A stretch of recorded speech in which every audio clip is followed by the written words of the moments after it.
y como consecuencia de ello sus inteligencias fueron aceptando como verdadero el mal que su voluntad había escogido. Sus inteligencias fueron consolidándose en el error. La voluntad de desobedecer se fue afianzando, haciéndose esa determinación cada vez más profunda.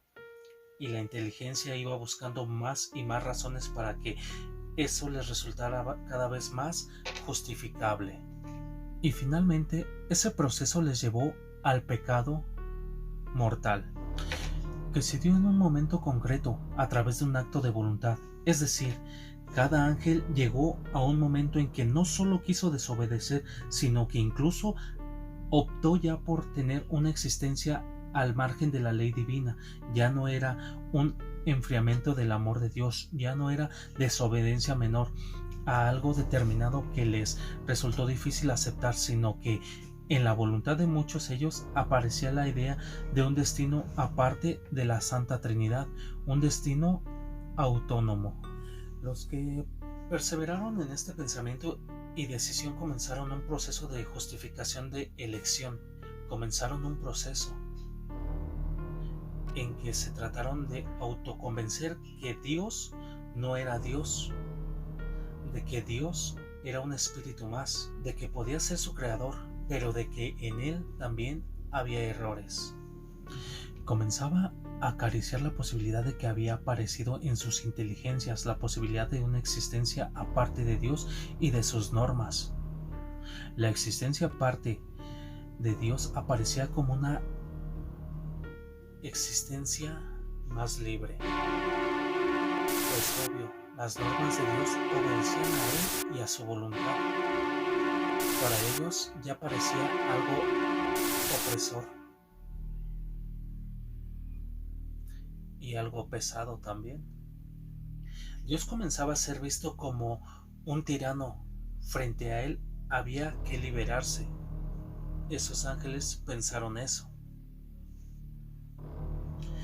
En esta nueva fase de su alejamiento, ya no era simplemente que buscaran un destino fuera de Dios, sino que Dios mismo les parecía que era un obstáculo para alcanzar esa libertad. Pensaban que la belleza y la felicidad del mundo angélico hubiera sido mucho más feliz y libre sin un opresor, porque había un espíritu que se alzaba por encima de todos ellos, de los demás espíritus. ¿Por qué su voluntad se debería de imponer sobre la voluntad de los demás espíritus angelicales? ¿Por qué una voluntad debe imponerse sobre otras voluntades? Los ángeles pensarían: no somos niños, no somos esclavos, debemos de pensar por nosotros mismos. Dios ya no era un elemento que había dejado atrás, sino que comenzaba a convertirse para ellos en el mal, y así comenzaron su camino de odio hacia Él.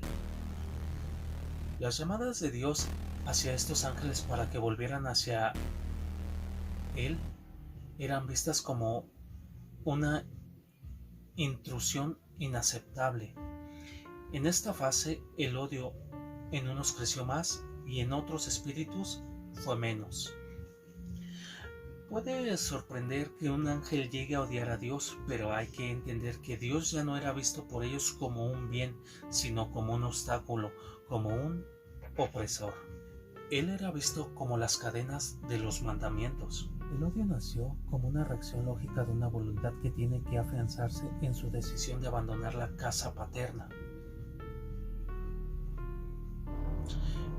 Esto por decirlo de términos que podamos entender.